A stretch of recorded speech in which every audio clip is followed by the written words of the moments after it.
What if a single political strategy designed in Washington could trigger a chain reaction across the entire world? This isn't a worst case scenario. This isn't fiction. This is a very real possibility, driven by Donald Trump. A strategy that, on the surface, is meant to protect the United States, but could actually destabilize the global economy, weaken key alliances, and push international tensions to a whole new level. And the most concerning part? It's already happening. What you need to understand is this: Trump's strategy isn't random. It's built on a clear vision of the world, one that fundamentally breaks from traditional U.S. leadership. For decades, the United States acted as the architect of the global system: open markets, security guarantees, international cooperation. Trump sees that as a bad deal. In his view, America gave too much and got too little in return. First pillar: aggressive protectionism. The goal is simple: make it in America, buy it in America. That means higher tariffs on foreign goods, penalties for companies that outsource, and incentives to bring manufacturing back home. On paper, it's about economic sovereignty. But in reality, it disrupts a deeply interconnected global system. Because today, no economy operates in isolation. Every product, from smartphones to cars, relies on global supply chains. Break that system, and you don't just hurt competitors, you shake the entire structure. Second pillar: pressure on allies. This is where things get even more disruptive. Traditionally, the U.S. protects its allies, especially through NATO. Trump flips the question: why should America pay to defend others? So he demands more financial contribution. He questions long-standing commitments. And this isn't just about defense. Economically, he applies the same pressure, even on close partners like Europe or Japan. The message is clear: friendship isn't enough anymore. Every relationship has to pay off. Third pillar: transactional diplomacy. This is where the shift becomes radical. Every international agreement becomes a deal. Every partnership is evaluated based on immediate returns. Trump doesn't believe in long-term commitments. He focuses on quick, visible wins. That breaks from traditional diplomacy, which relies on stability, trust, and continuity. Under this model, everything is flexible.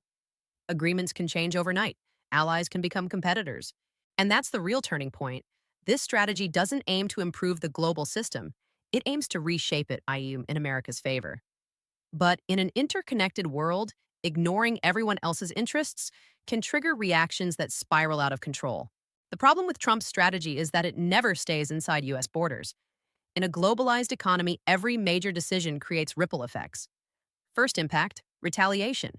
When the U.S. raises tariffs, other countries respond. China hits back, Europe responds, even allies push back. That's how escalation begins. And quickly it turns into a full-blown trade war. No weapons, but very real consequences. Second impact: rising prices. Here's the misconception: tariffs don't just hurt foreign countries, they also hit consumers.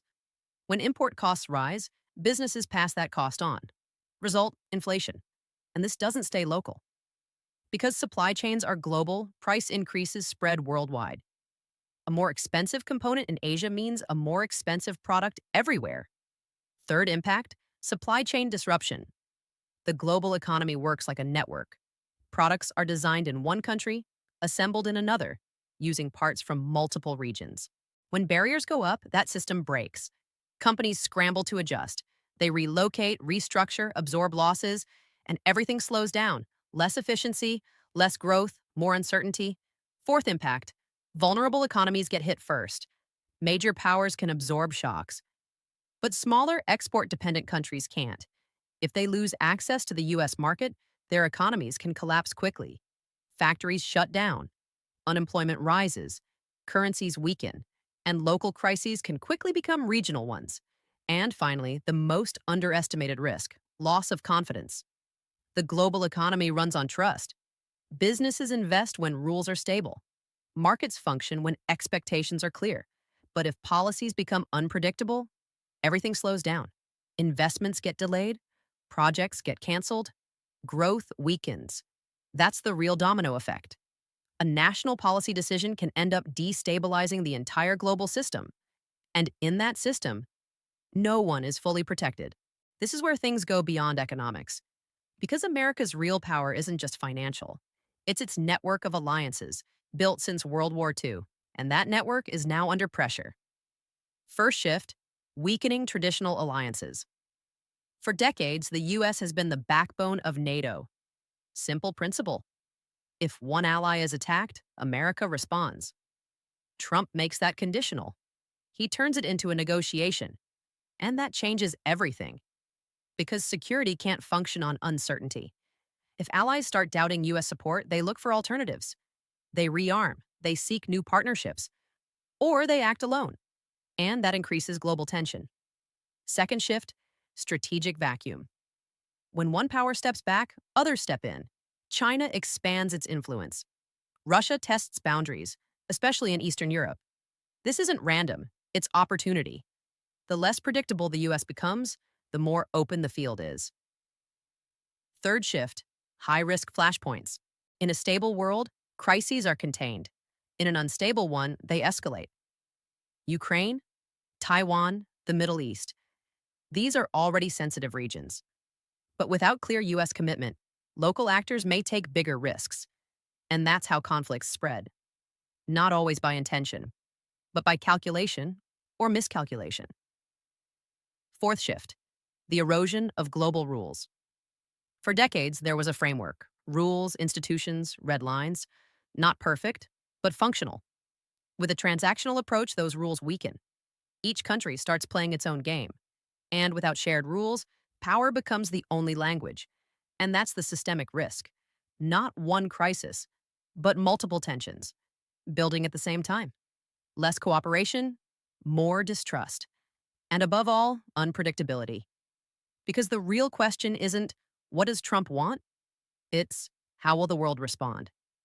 And historically, it's the reactions that trigger the biggest crises. Trump's strategy doesn't come out of nowhere. It reflects a real sentiment in the US that America opened its markets, protected its allies, supported the global system, and didn't always benefit from it. Lost industries, outsourced jobs, unfair competition. In that context, pulling back makes sense politically, but where it becomes dangerous at first is in how it's executed. Because the global system, despite its flaws, depends on balance. Rules, alliances, predictability, shake all of that at once. And you don't just fix the system, you destabilize it. And in a connected world, every disruption spreads.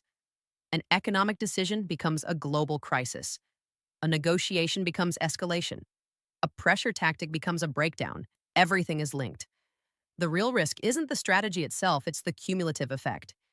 Each tension alone might be manageable, but together, they create a volatile global environment. Less trust, less cooperation, more rivalry. And in that kind of world, crises don't announce themselves, they explode. So could this strategy work for the United States? Maybe. In the short term, it could bring jobs back, strengthen leverage, and satisfy political demand. But long term, the cost could be far higher than expected. Because one thing is certain, the United States doesn't act in a vacuum, and it can't control every reaction. By trying to rewrite the rules, it risks triggering forces it can't contain. And that's the real stakes. This strategy could reshape the global order or destabilize it entirely. But one thing is clear. When the world's leading power shifts direction, it's never just an adjustment. It's a turning point, and everyone feels it.